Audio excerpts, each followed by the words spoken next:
بھارتی بحریہ کی جانب سے فلسطین اسرائیل جنگ میں براہ راست شمولیت کے لیے عملی اقدامات اٹھانا شروع کر دیے ہیں۔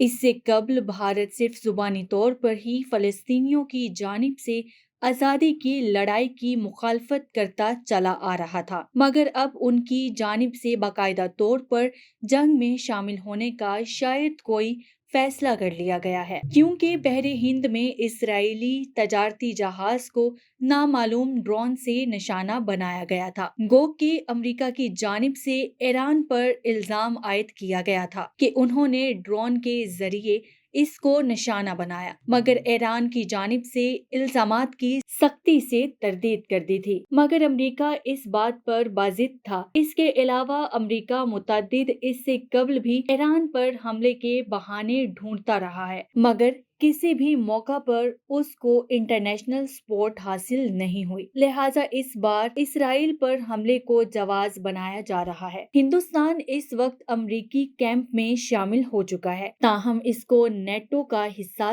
تاحال نہیں بنایا گیا، اور بھارت کی ایک کوشش ہے کہ وہ کسی بھی طرح نیٹو کا حصہ بنا لیا جائے، جس کے لیے وہ دوسری بار امریکی قیادت میں میدان میں اترا۔ اس سے پہلے افغانستان میں اپنے امن فوجی دستے امریکی قیادت میں بھارت نے بھیجے تھے، جس کا کام افغانی فوجیوں کی تربیت بھی تھا، اور اب اسرائیل کی جہاز کے ڈبوئے جانے پر ہندوستان کا رد عمل آنا اور اپنے بحری جہاز گائیڈڈ میزائل ڈسٹرائر کو میدان جنگ میں اتارنے کا فیصلہ کر لیا۔ شام میں پاسداران انقلاب کے اعلیٰ کمانڈروں میں سے ایک سردار سید رازی موسوی پیر کے روز جاں بحق ہو گئے۔ سردار سید رازی موسوی شام اور ایران کے درمیان فوجی اتحاد کو مربوط کرنے کے ذمہ دار تھے۔ میڈیا رپورٹس کے مطابق ایران کی سرکاری خبر رساں ایجنسی ارنا نے تصدیق کرتے ہوئے بتایا کہ موسوی چند گھنٹے قبل